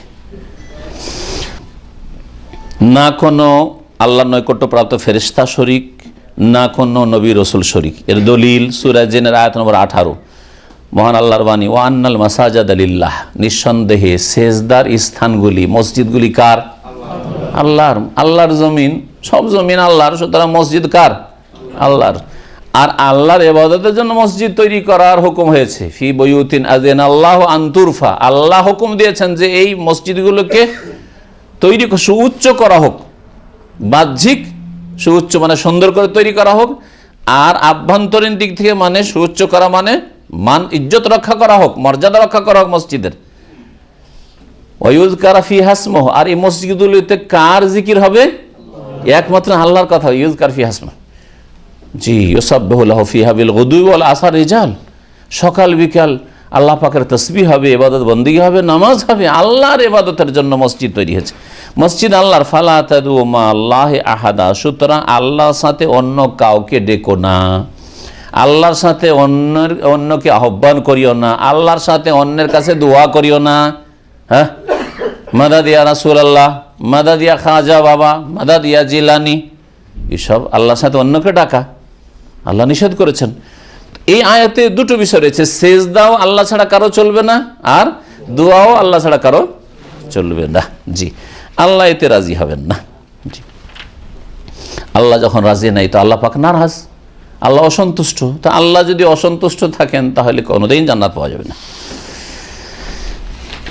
3 নম্বর বিষয় হচ্ছে আন্না মান আতা রাসূল ওয়াহাদাল্লাহ, যে রাসূলুল্লাহ সাল্লাল্লাহু আলাইহি সাল্লামকে মানবে এবং আল্লাহর একত্ব প্রতিষ্ঠা করবে। আপনি রসুলকেও মানলেন, নবীর অনুসারী আপনি, আর এক আল্লাহর ইবাদত করলেন। আর কালেমাতে দুটোই বাক্য রয়েছে, লা ইলাহা ইল্লাল্লাহর শাহাদাত, আল্লাহ ছাড়া কি সত্য মাবুদ নেই, ইবাদত বন্দেগী কার করবেন? একমাত্র আল্লাহর করবেন। আর মোহাম্মদ যেহেতু রাসূলুল্লাহ, আল্লাহর রসুল, সুতরাং কার তরিকায় চলবেন? মুহাম্মদ সাল্লাল্লাহু আলাইহি ওয়াসাল্লামের তরিকায়, রসুলের তরিকায় চলবেন। এই দুটো গুণ যদি আপনার মধ্যে থাকে তাহলে অতিরিক্ত এখন তৃতীয় আপনার মধ্যে যে জ্ঞান আসতে হবে এবং তার উপর আমল করা ফরজ, জ্ঞানও ফরজ আর আমল করা ফরজ, সেটা হচ্ছে যে লা ইয়াজুজু লাহু, এইরকম মুসলিম মুওয়াহহিদ, আল্লাহর একত্ব প্রতিষ্ঠাকারী এবং রসুলের অনুসারীর জন্য জায়েজ নয়, মাওয়ালাতু মান হাদ্দাল্লাহ ওয়া রাসূল, আল্লাহ এবং রসুলের যারা বিরোধিতা করে, আল্লাহ এবং রসুলের যারা বিরোধী, তাদের সাথে বন্ধুত্ব জায়েজ না। যখন এক আল্লাহর ইবাদত করেন আর এক রসুলের তরিকায় চলেন, তাহলে বন্ধুত্ব, দোস্তি আল্লাহর দুশমনের সাথে চলবে না। বুঝলেন? এসিটা জ্বালাই দেন একটু, এটা চালান। শুধু একটা দুনিয়ার উদাহরণ দিই, পারিবারিক উদাহরণ। পারিবারিক উদাহরণ, আপনার বাবার যদি কেউ দুশমন থাকে, বাপের দুশমন, ছোট্ট একটা উদাহরণ দিচ্ছি, বাপের দুশমন, তার সাথে যদি আপনি বন্ধুত্ব রাখেন, অন্তরঙ্গ বন্ধু, বাপ মেনে নিতে পারবে? মা মেনে নিতে পারবে? হ্যাঁ, যদি জানতে পারে তাহলে। আর আল্লাহ তো আলিম খাবির, সব কিছু জানছেন।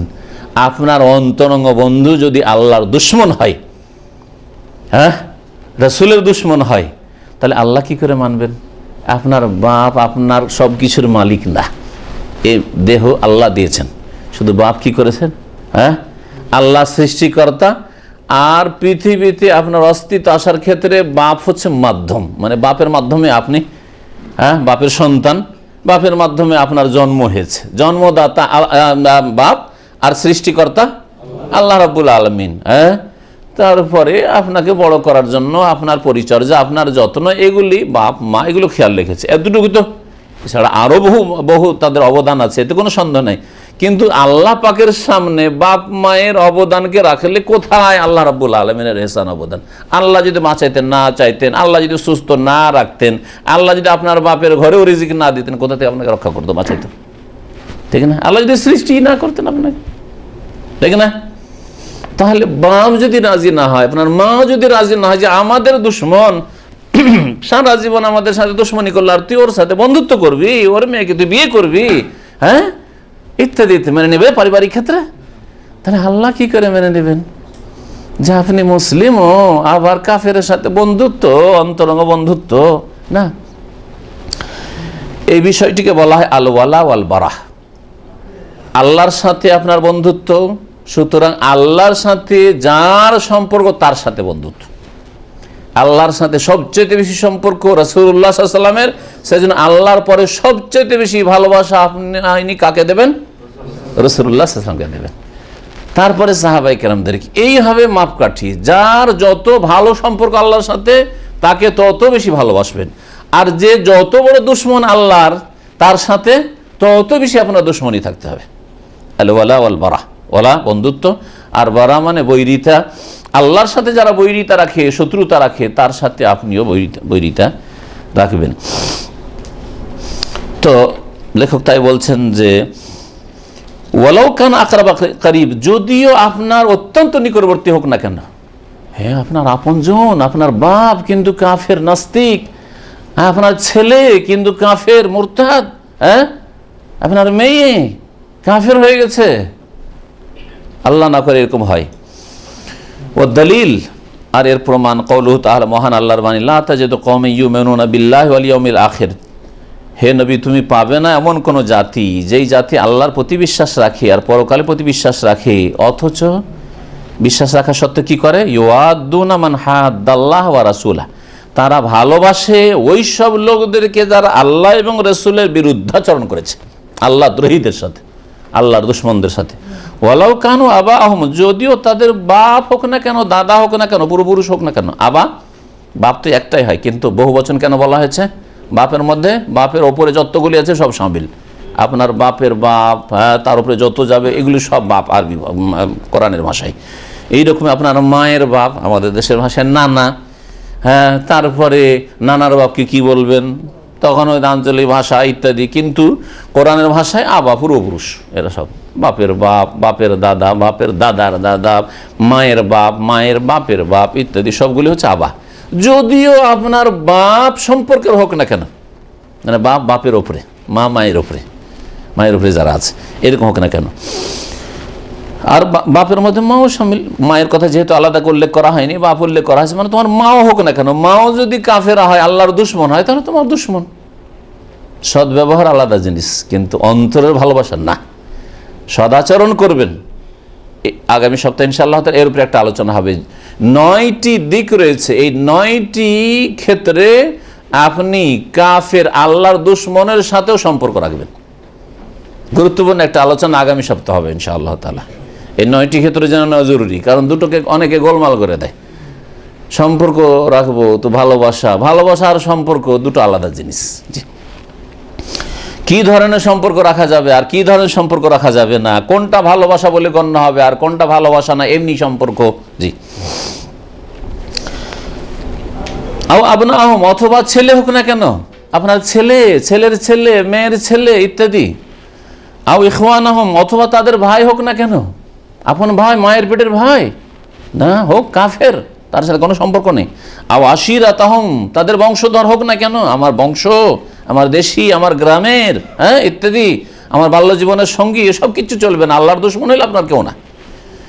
উলাইকা কাতাবা ফি কুলুবিহিল ঈমান, যদি এই গুণগুলি থাকে যে আল্লাহ এবং রসুলের দুশমনের সাথে আপনার কোনো ভালোবাসা নেই, তাহলে আপনি এই দলের মধ্যে শামিল। ওরাই হচ্ছে এমন লোক যাদের অন্তরে আল্লাহ ঈমান লিখে দিয়েছেন, মানে তাদের অন্তরে ঈমান আছে, এই কথা আল্লাহ পাক কি করেছেন, লিখে রেখেছেন। আল্লাহ পাকের চূড়ান্ত ফয়সালা যে এদের অন্তরে ঈমান আছে। তাহলে বোঝা গেল যে আমি এক আল্লাহর ইবাদত করি, সহি আকীদার লোক, আর আমি এই রসুলের তরিকায় চলি, এতটাই শুধু ঈমানের জন্য যথেষ্ট না। এর সাথে সাথে যারা আল্লাহর দুশমন, রসুলের দুশমন, তার সাথে সম্পর্ক ছেদ করি, এটাও জরুরি। ওয়া আইয়াদাহুম বিরূহিম মিনহু, এবং আল্লাহ পাক তাদেরকে শক্তিশালী করেন তার পক্ষ থেকে, তার বিশেষ শক্তি দ্বারা। এখানে রূহ মানে শক্তি, কুওয়াত, শক্তি, এইসব অর্থ রয়েছে। রূহ মানে এখানে আত্মাও নয়, আর রূহ মানে এখানে জিবরাইল না। রূহের কোরআনের ভাষায় বিভিন্ন অর্থ রয়েছে। তো আল্লাহর পক্ষ থেকে স্পেশাল শক্তি প্রদান করে আল্লাহ রাব্বুল আলামিন, বা আল্লাহ তাদের হেফাজত করেন, এসব কথা শামিল রয়েছে। ওয়াইদখুলহুম, এই তো দুনিয়ার কথা হইল। ওয়াইদখুলহুম জান্নাতিন তাজরি মিন তাহতিল আনহার, এবং আল্লাহ পাক তাদেরকে দাখিল করবেন এমন জান্নাতগুলিতে যেগুলির নিম্ন দেশে নহর সমূহ, নদী প্রবাহিত রয়েছে। খালিদিনা ফিহা, সেখানে চিরকাল বসবাস করবে। রাদিয়াল্লাহু আনহুম, এবং আল্লাহ তাদের উপর সন্তুষ্ট হয়ে যাবেন। ওয়া রাদু আনহু, এবং তারাও আল্লাহর উপর রাজি হয়ে যাবে। উলাইকা হিজবুল্লাহ, আর এরাই হচ্ছে আল্লাহর দল। পৃথিবীতে দুটো দল আছে। এক এক দেশের রাজনৈতিক কত দল আছে, কতটি দল আছে বাংলাদেশে জানা আছে? হ্যাঁ, আমাকে কে যেন বলছিল, 100-এর বেশি অথবা কাছাকাছি, এরকম কিছু বলছিল।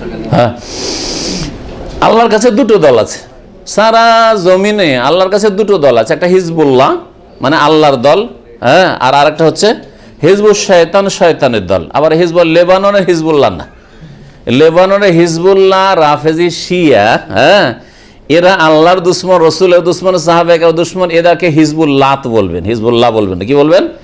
হিজবুল্লাত। ওই যে মক্কার মুশরিকদের লাত দেবতা ছিল, মূর্তি, ওই মূর্তির দলের এরা মুশরিক। জি, যারা মুশরিক, এরা কুফার, এরা মুসলিম নয়, ভালো করে মনে রাখবেন। তো নামে শুধু হয় না, কাজে কর্মে, আকীদা, আমলে আল্লাহর দল হইতে হবে। নাম কেউ নিজের হিজবুল্লাহ দিয়ে দিলে হয়ে গেল, হ্যাঁ, অথচ আল্লাহর দুশমন, আবু বকর উমরের দুশমন, আরে আয়েশা রাদিয়াল্লাহু আনহার সবচেয়ে বড় দুশমন এরা। জি, তো আল্লাহ পাক রব্বুল আলামিন বলছেন উলাইকা হিজবুল্লাহ, এরাই হচ্ছে আল্লাহর দল। যে গুণগুলি বলা হলো, প্রথম কি গুণ বলা হয়েছে? বলা তৌহিদ তাদের ঠিক আছে, সুন্নাত ঠিক আছে, রসুলের ইত্তেবা অনুসরণ ঠিক আছে, আর তারপরে আল্লাহ এবং রসুলের দুশমনের সাথে কোনো সম্পর্ক নেই। সম্পর্ক কিসের নেই? মহব্বতের, ভালোবাসার সম্পর্ক নেই। তাদের সাহায্য করব, ইসলাম মুসলিমের বিরুদ্ধে, এইরকম কোনো সম্পর্ক নেই, যেগুলি বিস্তারিত ইনশাআল্লাহ আলোচনা করব। তো আল্লাহ বলছেন এদেরকে হিজবুল্লাহ, আল্লাহর দল। আল্লাহ, আর শুনে রাখো, আল্লাহর দল যদি হইতে পারো, আল্লাহ ইন্না হিজবাল্লাহি হুমুল মুফলিহুন, আল্লাহর দলই হচ্ছে সফল কাম। আল্লাহর দল হচ্ছে সফল কাম। সূরা মুজাদিলা আয়াত নম্বর 22। এখানেই আজকের আলোচনা শেষ করি, আর বাকি ইনশাআল্লাহ তাআলা আগামী সপ্তাহে যেমন বললাম যে এর বাকি আলোচনা ইনশাআল্লাহ তাআলা পুরো করব। আল্লাহ পাক রব্বুল আলামিন যেন আমাদেরকে কোরআন এবং হাদিস জানার তৌফিক দান করেন এবং সেই মোতাবেক আমল করার তৌফিক দান করেন। আল্লাহ রাব্বুল আলামিন যা কিছু আমাদের উপর ফরজ ওয়াজিব করেছেন তা পালন করার তৌফিক দান করেন। আল্লাহ পাক যা হারাম নাজায়েজ করেছেন সে সবগুলি থেকে বেঁচে থাকার আল্লাহ পাক যেন তৌফিক দান করেন। আল্লাহ পাক আমাদের সকলকে জান্নাতুল ফিরদৌস যেন দান করেন। আমাদের মাঝে যারা অসুস্থ রয়েছে তাদেরকে আল্লাহ যেন শিফা দান করেন। আমাদের আপনজন যারা অসুস্থ রয়েছে বা বিপদ আপদে রয়েছে আল্লাহ পাক তাদের বিপদ আপদ যেন দূর করে দেন, বালা মুসিবত দূর করে দেন। আল্লাহ পাক তাদের যেন শিফা দান করেন, সুস্থতা দান করেন। আল্লাহ পাক আমাদের দুনিয়ারও হেফাজত করেন আর আখিরাতের আমলের ইমানের হেফাজতের আল্লাহ পাক যেন তৌফিক দান করেন। আল্লাহ পাক রব্বুল জাহান্নামের আযাব থেকে আমাদের হেফাজত করে রক্ষা করেন। সুবহান রাব্বিকা রাব্বিল ইজ্জাতি আম্মা ইয়াসিফুন ওয়া সালামুন আলাল মুরসালিন আলহামদুলিল্লাহি রাব্বিল আলামিন।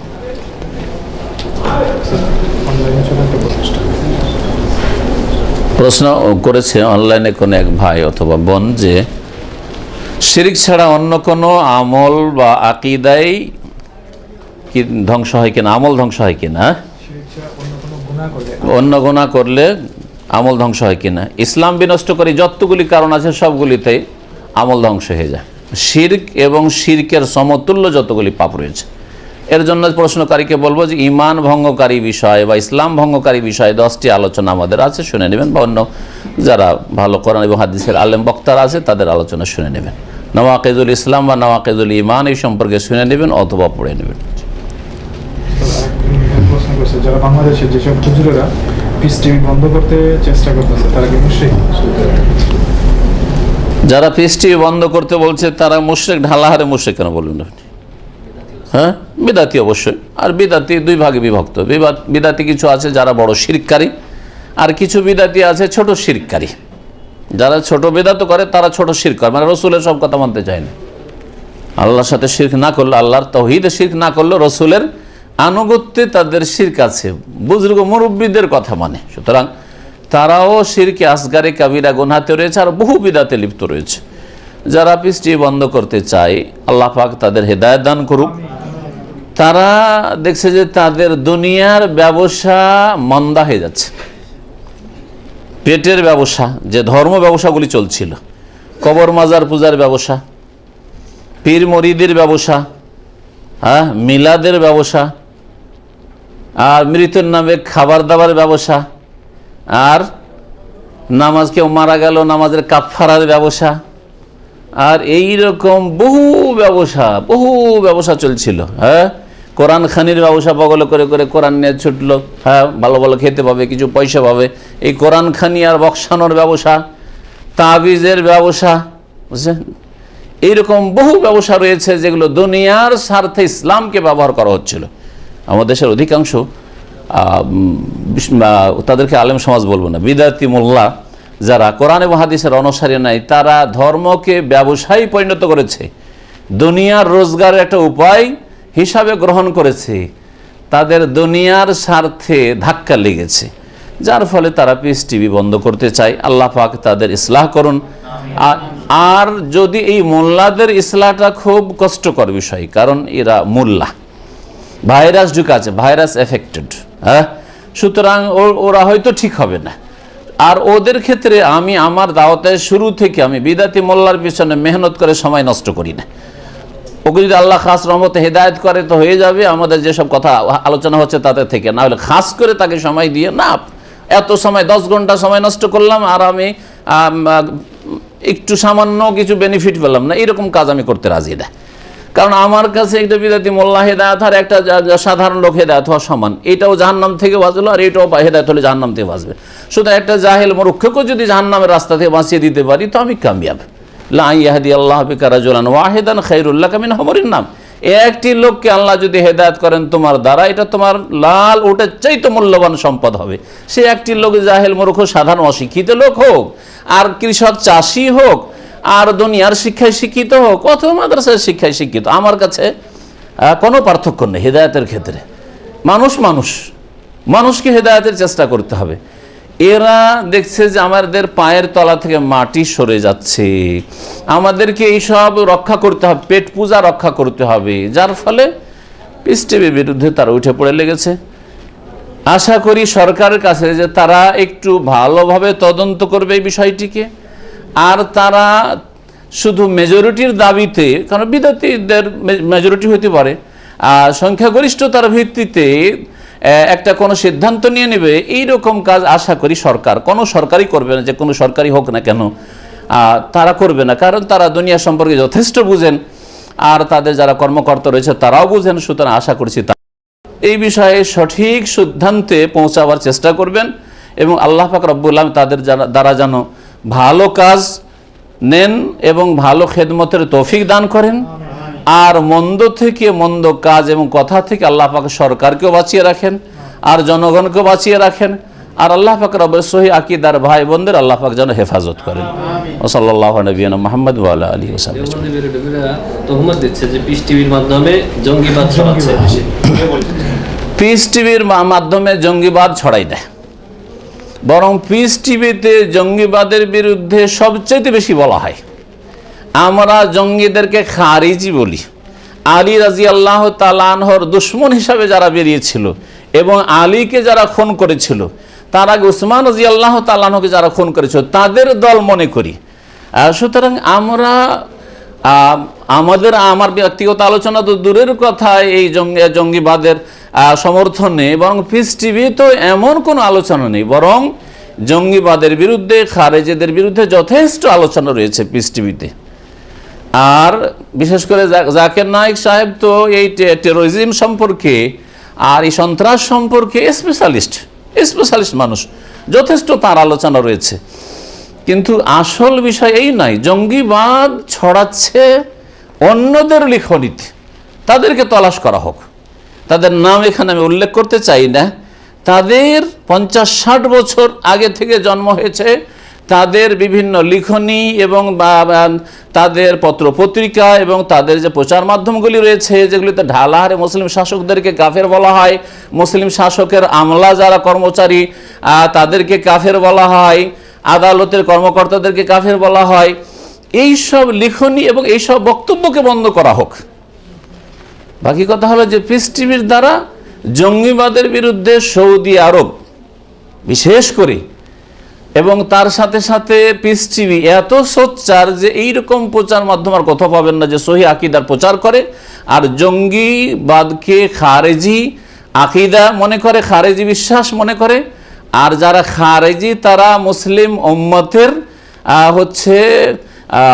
নাশকতা, মুসলিম উম্মতকে ধ্বংস করেছে। যুগে যুগে মুসলিম উম্মতের সবচাইতে ভালো মানুষদেরকে খুন করেছে এই খারেজি জঙ্গিরা।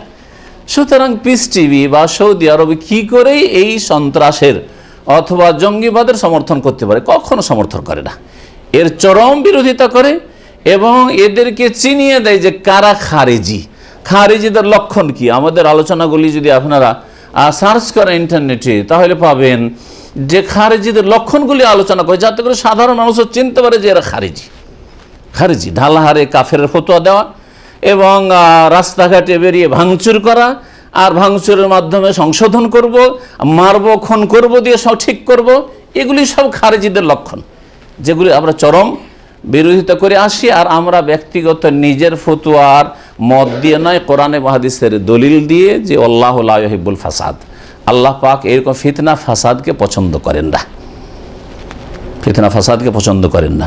এটা সংস্কারের তরিকা নয় যেটা জঙ্গিরা নিয়েছে, খারিজিরা নিয়েছে, দায়েশ আইএসরা নিয়েছে, এটা সংশোধনের তরিকা নয়, বরং এদেরকে দাঁড় করেছে কে, কোন কুফরি শক্তি, এই সম্পর্কে গবেষণা চলা উচিত। এবং এই সম্পর্কে আলহামদুলিল্লাহ তথ্য বেরিয়ে আসছে যে এরা মুসলিমদের ক্ষতি করার জন্য কাফেরদের পক্ষ থেকে এদেরকে প্রস্তুত করা হয়েছে যে তোরা এইসব কর আর করে ইসলামকে বদনাম কর। আল্লাহ পাক রব্বুল আলামিন যেন সমস্ত অনিষ্ট থেকে আর বিশেষ করে খারেজিদের, জঙ্গিদের, সন্ত্রাসীদের অনিষ্ট থেকে আল্লাহ পাক উম্মতে মুসলিমাকে বাঁচান আর উম্মতে মুসলিমার শাসকদের কে আল্লাহ পাক হেফাজত করেন। এবং আল্লাহ রব্বুল আলামিন যারা আসল খারেজি তাদেরকে যেন চেনার তৌফিক দান করেন এই শাসকদের, যাতে করে খারেজিদের, জঙ্গিদেরকে শাস্তি দেওয়া হয় যে শাস্তির যোগ্য তারা। আমরা এর সাথে আছি, জঙ্গিদেরকে শাস্তি দেওয়া হোক, এই শাস্তি দেওয়ার অধিকার সরকারের, প্রত্যেক মুসলিম সরকার রয়েছে। আল্লাহ পাক রব্বুল আলামিন যেন আমাদেরকে ভালো কথা বলার তৌফিক দান করেন এবং ভালো কথা মোতাবেক চলার যেন তৌফিক দান করেন। সুবহান রাব্বিকা রাব্বিল ইজ্জাতি আম্মা ইয়াসিফুন ওয়া সালামুন আলাল মুরসালিন ওয়া আলহামদুলিল্লাহি রাব্বিল আলামিন।